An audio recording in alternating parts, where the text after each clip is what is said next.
Fala pessoal, Spider aqui. Nesse vídeo, continuamos nossa saga sobre o sistema imune.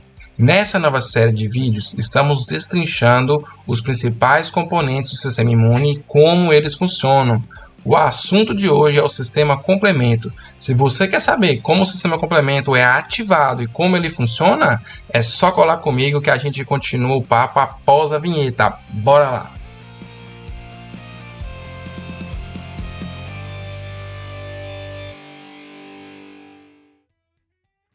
Muito bem, pessoal. Então, só lembrando, esse vídeo aqui faz parte de uma série de vídeos onde a gente está abordando a ação do sistema complemento na resposta imune.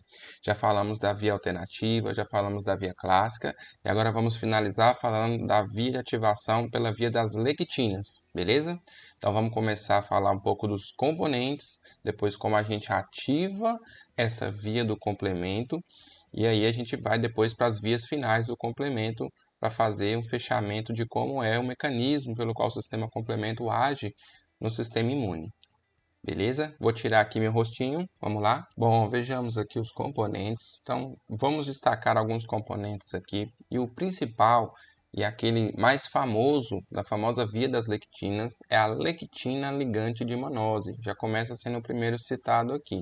Tá? Quais as funções, em geral, dessas proteínas que ativam a via das lectinas?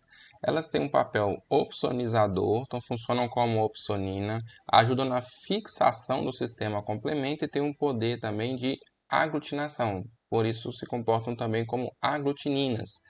Então, a mais famosa é a lectina ligante de mannose ou ligadora de mannose, dependendo da literatura, pode receber as duas traduções, mas a sigla famosa que essa proteína recebe é de MBL, ok?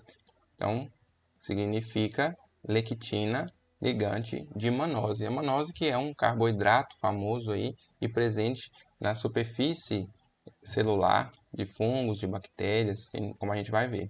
Bom, além da MBL, existem outras estruturas, né, que também podem ativar a via das lectinas, certo? As lectinas ligantes de mannose são classificadas como pertencentes a um grupo de moléculas chamadas de colectinas.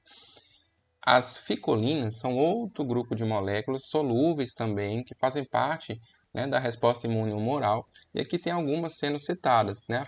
São as ficolinas 1, 2 e 3, que também podem ser chamadas de M, L e H ficolina. Se você olhar no quadro, vocês podem observar que as mesmas funcionalidades atribuídas à MBL também são atribuídas aqui às ficolinas. Basicamente, você tem uma via que é deflagrada pelo MBL ou por ficolinas.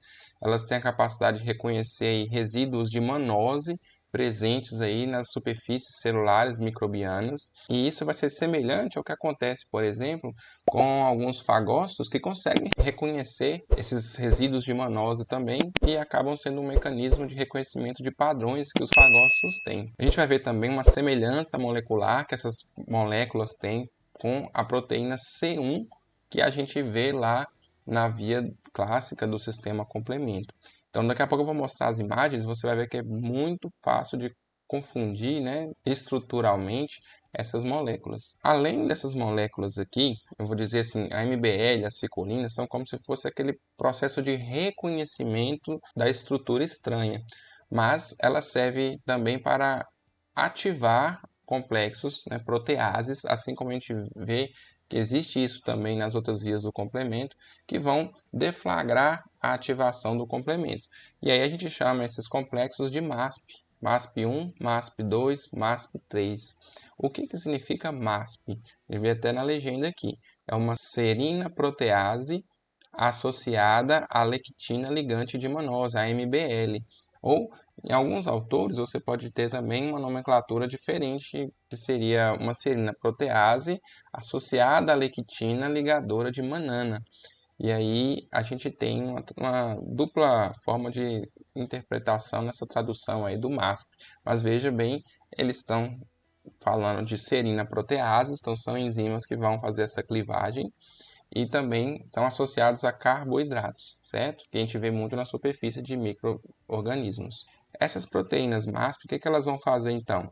Elas vão formar um complexo com, no caso aqui, o MASP1 faz complexo com MASP2 e colectinas ou ficolinas e ativa MASP3. E a MASP2, complexo com lectinas e ficolinas, e também a MASP3 se associa com colectinas ou ficolinas e MASP1 e cliva o C4. Então, é importante ver que, se a gente for olhar aqui, a gente tem uma ativação, basicamente, que envolve o MASP1 e o MASP2, ou o MASP3 e o MASP2, para ativar o sistema complemento. Então, lembrando sim desse contexto, eu vou ter um processo de reconhecimento relacionado aqui às ficolinas ou MBL e um processo que vai deflagrar a ativação das próximas etapas, né, do complemento a partir das proteases MASP1, 2 e 3. E aí a gente, partindo desse princípio, pode ver como que essa ativação vai funcionar. As MASP1, 2 e 3, elas também são estruturalmente homólogas à parte C1R e C1S da molécula C1, que a gente fala lá na via clássica, e a gente tem uma relação forte aqui de que a C4 e a C2, que vão ser deflagradas na via clássica, vão se envolver também na via das lectinas, sendo que, basicamente, a MASP2 ela tem a capacidade de clivar as moléculas C4 e C2, formando C4A e C4B, C2A e C2B, e aí, a partir dessas subunidades formadas, teremos a formação da C3 convertase, que a gente vê nas vias clássicas e também na via das lectinas. Eu vou falar então dos processos, né, do mecanismo de ativação e do mecanismo efetor do complemento. Essas características vão ser muito similares.